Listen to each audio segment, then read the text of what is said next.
Chapter 19. Mr. Jenkins and his son. Mr. Jenkins came striding up to our table with a very purposeful look on his face. "Where's that grandson of yours?" he said to my grandmother. He spoke rudely and looked very angry. My grandmother put on her frostiest look, but didn't answer him. "My guess is that he and my son Bruno are up to some devilment," Mr. Jenkins went on.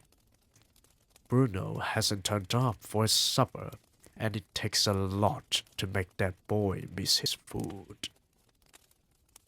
I must admit he has a very healthy appetite," my grandmother said. "My feeling is that you are in on this as well," Mr. Jenkins said. "I don't know who the devil you are, and I don't much care. But you played a nasty trick on me and my wife this afternoon.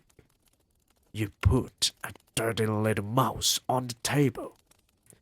That makes me think all three of you are up to something. So, if you know where Bruno's hiding, kindly tell me at once." "That was no trick I played on you," my grandmother said. "That mouse I tried to give you was your own little boy, Bruno. I was being kind to you. I was trying to restore him to the bosom of his family. You refused to take him in." "What the blaze do you mean, madam?" shouted Mr. Jenkins. "My son isn't a mouse." His black mustache was jumping up and down like crazy as he spoke. "Come on, woman. Where is he? Out with it." The family at the table nearest to us had all stopped eating and were staring at Mr. Jenkins. My grandmother sat there, puffing away calmly at her black cigar. "I can well understand your anger, Mr. Jenkins," she said. "Any other English father would be just as cross as you are. But over in Norway, where I come from, we are quite used to these sorts of happenings.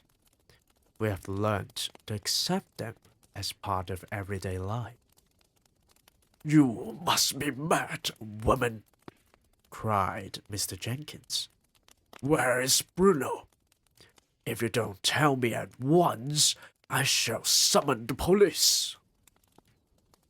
"Bruno is a mouse," my grandmother said, calm as ever.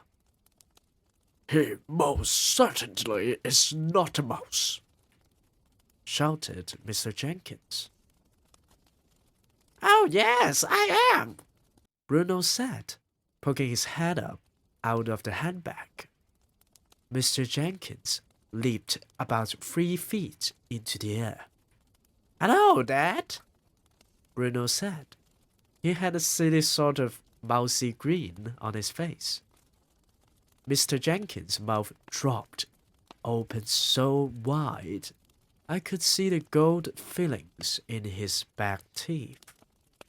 "Don't worry, Dad," Bruno went on. "It's not as bad as all that. Just so long as the cat doesn't get me." Bruno," stammered Mr. Jenkins. "No more school," said Bruno, grinning a broad and asinine mouse grin. "No more homework. I shall live in the kitchen cupboard and feast on raisins and honey." But Bruno," stammered Mr. Jenkins again.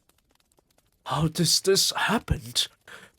The poor man had no wind left in his sails at all. "Witches," My grandmother said. The witches did it. I can't have a mouse for a son, shrieked Mr. Jenkins. You have got one, my grandmother said.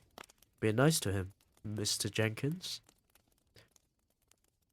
Mrs. Jenkins will go crazy, yelled Mr. Jenkins. She can't stand the things. She'll just have to get used to him, my grandmother said. I hope you don't keep a cat in the house. We do, cried Mr. Jenkins. Topsy is my wife's favorite creature. Then you'll just have to get rid of Topsy, my grandmother said. Your son is more important than your cat. He certainly is, Bruno shouted from inside the handbag. You tell Mom she's got to get rid of Topsy before I go home. By now, half the dining room was watching our little group. Knives and forks and spoons had been put down and all over the place. Heads were turning round to stare at Mr. Jenkins as he stood there, spluttering and shouting. They couldn't see either Bruno or me, and they were wondering what all the fuss was about. By the way, my grandmother said, would you like to know who did this to him? There was a mischievous little smile on her face, and I could see that she was about to get Mr. Jenkins into trouble. Who? He cried. Who did it? That woman over there, my grandmother said, the small one in a black dress at the head of the long table. She's RSPCC, cried Mr. Jenkins. She's the chairwoman. No, she's not, my grandmother said. She's the Grand High Witch of all the world. You mean she did it? That skinny little woman over there? Shouted Mr. Jenkins, pointing at her with a long finger.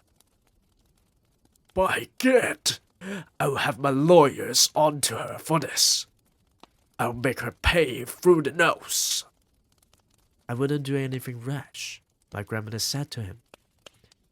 That woman has magic powers. She might decide to turn you into something even sillier than a mouse. A cockroach, perhaps. Turned me into cockroach, shouted Mr. Jenkins, puffing out his chest. I would like to see her try. He swung around and started marching across the dining room towards the Grand High Witch's table. My grandmother and I watched him. Bruno has jumped up onto our table and was also watching his father. Practically everyone in the dining room was watching Mr. Jenkins now. I stayed where I was, peeping out of my grandmother's handbag. I thought it might be wiser to stay put.